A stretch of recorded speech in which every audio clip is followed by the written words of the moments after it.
नमस्कार दोस्तों। आज एक नया चैप्टर शुरू करने जा रहे हैं वर्ग और वर्गमूल का। ठीक है। लगभग सभी प्रतियोगी परीक्षाओं में इस चैप्टर से प्रश्न पूछे जाते हैं। तो बिना देरी किए हुए अपन शुरू करते हैं कि ये तो सबको पता ही है कि 1 का स्क्वायर 1 होता है, 2 का स्क्वायर 4, 3 का स्क्वायर 9, 4 का स्क्वायर 16। ठीक है। ये मैं क्यों बता रहा हूँ आपको कि इसमें जो ख़ास बात है वो क्या है कि जो आपकी मूल संख्या है, कौन सी मूल संख्या जिसका आपको क्या करना है, स्क्वायर करना है, उसमें जो वर्ग संख्या होगी उसमें इकाई का अंक क्या होगा, किसमें, वर्ग संख्या में। वर्ग संख्या में इकाई का अंक क्या होगा, ये इसमें देखने वाली बात है। ठीक है। क्योंकि परीक्षाओं में एक तो आप जब वर्गमूल करते हो तो वर्गमूल एक तो होता है गुणनखंड विधि से, ठीक है, जो अपन आगे पढ़ेंगे, और एक होता है भाग विधि से। ठीक है। तो उनकी बजाय अगर ट्रिकली अपन करना चाहें तो उसको कैसे करेंगे, इसके लिए अपन को जो संख्याएं हैं उनकी वर्ग संख्या और जो मूल संख्या है इनके इकाई अंक का पता होना ज़रूरी है। ठीक है। जैसे 1 है, इसमें इकाई अंक क्या होगा, 1। ठीक है। इसी तरह से 9 में इकाई अंक कितना होता है, 1। यदि कोई संख्या का इकाई अंक 1 है या 9 है और इस संख्या का यदि वर्ग करते हैं तो वर्ग में इकाई अंक भी कितना होगा, हमेशा 1। ठीक है। दूसरी बात, 2 है और 8 है। ठीक है। 2 और 8 इन संख्याओं में जो इकाई अंक है, यदि इनका वर्ग किया जाए तो वर्ग में इकाई अंक कितना आएगा, हमेशा 4। जो 3 और 7 है, 3 में इकाई अंक कितना होगा, 9, और 7 में भी कितना होगा, 9। ठीक है। दोनों में इकाई अंक कितना हो जाएगा, 9। ठीक इसी तरह से 4 है, ठीक है, और 6। 4 और 6 में इकाई अंक हमेशा कितना होगा, 6। 4 का वर्ग करेंगे तो 16, 16 में इकाई अंक 6, और 6 का वर्ग करेंगे 36, 36 में इकाई अंक कितना होगा, 6। अब 5 में इकाई अंक हमेशा 5 रहेगा, ठीक है, और 0 में तो 0 रहना ही है। अब आप इसको इस तरह भी याद रख सकते हो कि जैसे इन दोनों का योग कितना हो रहा है, 10, 9 और 1 10, 8 और 2 10, 7 और 3 10, 6 और 4 10।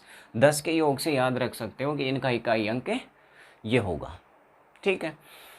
अब वर्ग होता क्या है, कोई भी जो आपके पास में संख्या है उस संख्या को यदि आप उसी संख्या से गुणा करते हैं तो जो आपके पास में संख्या आएगी वो कैसी संख्या होगी, वर्ग संख्या। इस संख्या की कैसी संख्या हो जाएगी, वर्ग संख्या। एक संख्या को उसी संख्या से यदि गुणा करते हैं तो जो संख्या अपने पास में आती है वो वर्ग संख्या होती है। या फिर आप ऐसे भी लिख सकते हैं इसको कि जो भी आपको संख्या दी गई है उसका स्क्वायर कर देंगे तो आपके पास में कौन सी संख्या आ जाएगी, वर्ग संख्या। और वर्गमूल क्या होता है, कोई भी आपके पास में जो संख्या दी गई है उस संख्या का यदि रूट कर दें, ठीक है, तो आपके पास में उस संख्या की कौन सी संख्या आएगी, वर्गमूल संख्या। कौन सी संख्या आ जाएगी, वर्गमूल संख्या। ठीक है। अब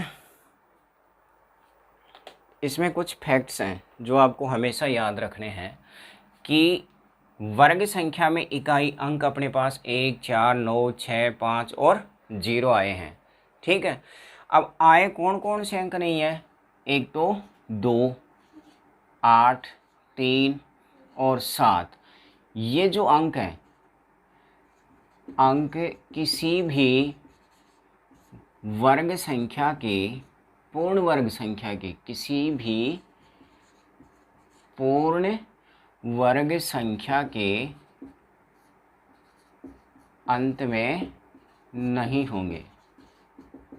समझ गए होंगे शायद कि ये जो अंक हैं 2, 8, 3 और 7, ये किसी भी संख्या के लास्ट में, किसी भी वर्ग संख्या के लास्ट में नहीं आएंगे। किसी भी संख्या का यदि वर्ग करते हैं, ठीक है, तो वर्ग में जो लास्ट अंक है वो 2, 8, 3 और 7 ये संख्याएं कभी नहीं होंगी। यदि इकाई का अंक ये अंक आते हैं, कौन सा अंक, इकाई अंक, ये किस किस फॉर्मेट में आएंगे, इकाई अंक में।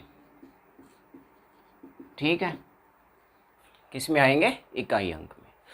अब आप किसी भी संख्या का जो 2-2 अंकों की जो संख्याएं, अब ये जो संख्याओं, इन संख्याओं का आपने वर्ग किया है, तो देखो एक इसको छोड़ दो, फिर 4 9, अब 2 अंक आप लीजिए, जो 2-2 अंकों वाली संख्याएं हैं, इनमें ध्यान देने वाली बात कौन सी है कि इनमें एक संख्या तो अपने पास में कैसी होगी, सम।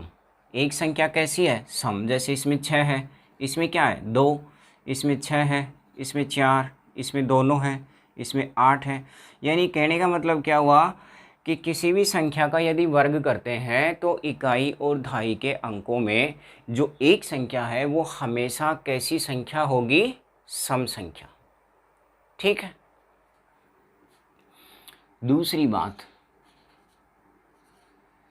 इकाई या दहाई के अंकों में एक संख्या सम होगी।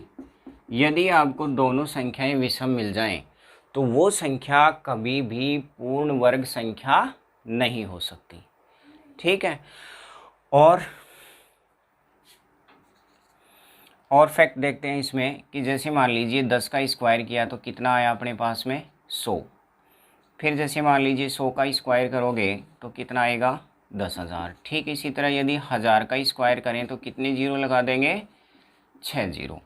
अब इसमें ध्यान देने वाली बात कौन सी है कि एक संख्या एक जीरो है, वर्ग करेंगे तो 2 हो जाएंगी, और 2 की कितनी हो गई, 4। और यदि 3 जीरो है तो कितने हो जाएंगे, 6।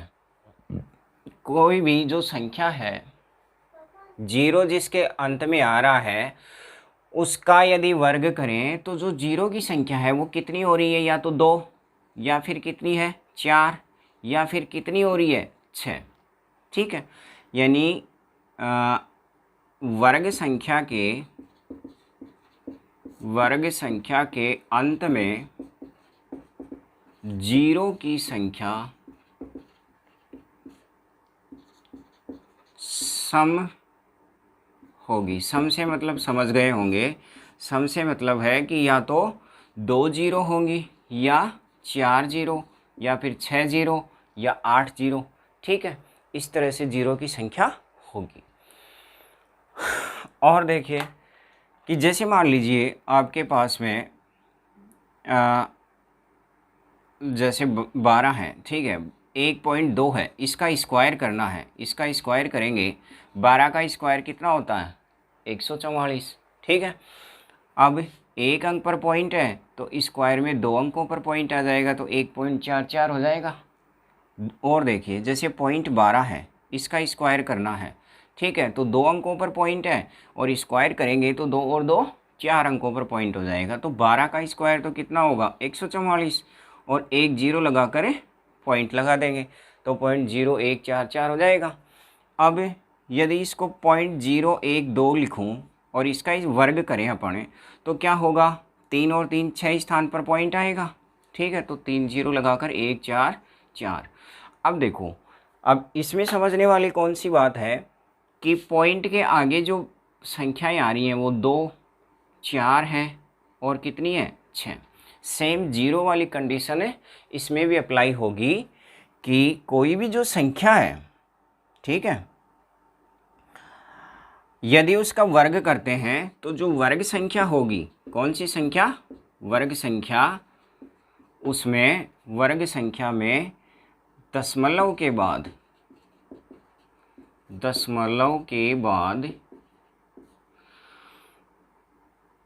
संख्याओं की संख्या कैसी होगी, सम होगी।